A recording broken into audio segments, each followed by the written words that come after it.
Now that I have a Google Analytics tracking ID for my website, I want to go over to my WordPress website and install it over there. So I need to copy this tracking code right here from my Google Analytics property.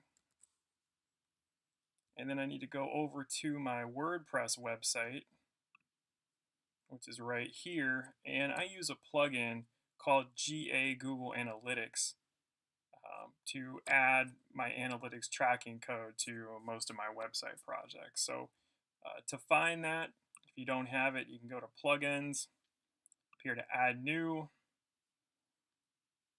and then search for Google Analytics.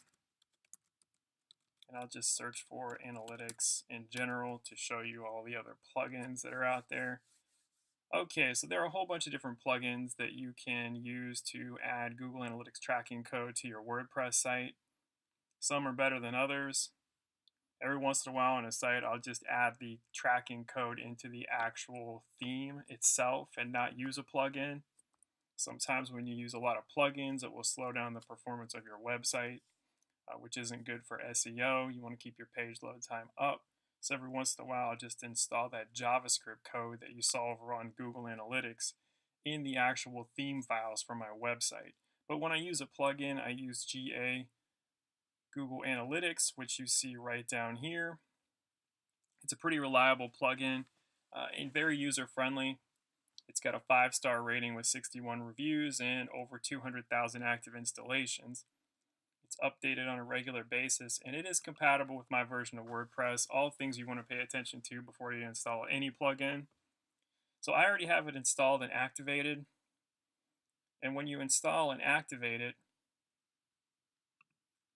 it will show up over here in your list of plugins, and you can get to the settings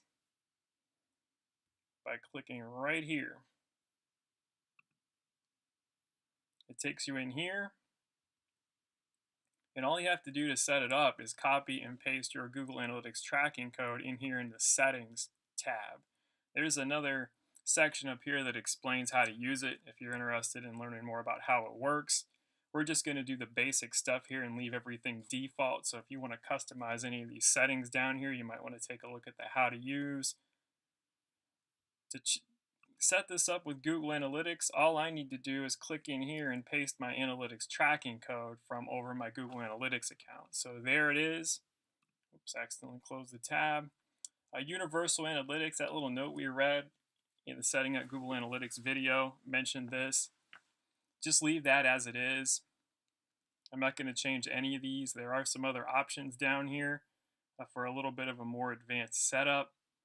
It also asks you in this plugin if you want to include the tracking code in the head section of your theme or in the footer.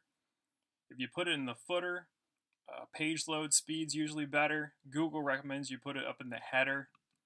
What I'll try to do is put it in the footer, and then if I have problems with it for some reason, I'll move it up into the head. There are a few other things down here underneath for more advanced setups. I'm not going to mess with any of this stuff. You can disable tracking for admin level users, which is sometimes helpful. That way it won't track people who are admin level users when they're logged in on the site. When you're done and satisfied with all your settings, just go down here and click on Save Changes. And now Google Analytics is set up on your website. So within the next 2 days or so, analytics data should start streaming into my Google Analytics account from my website here. So that's all there is to setting up Google Analytics using a plugin.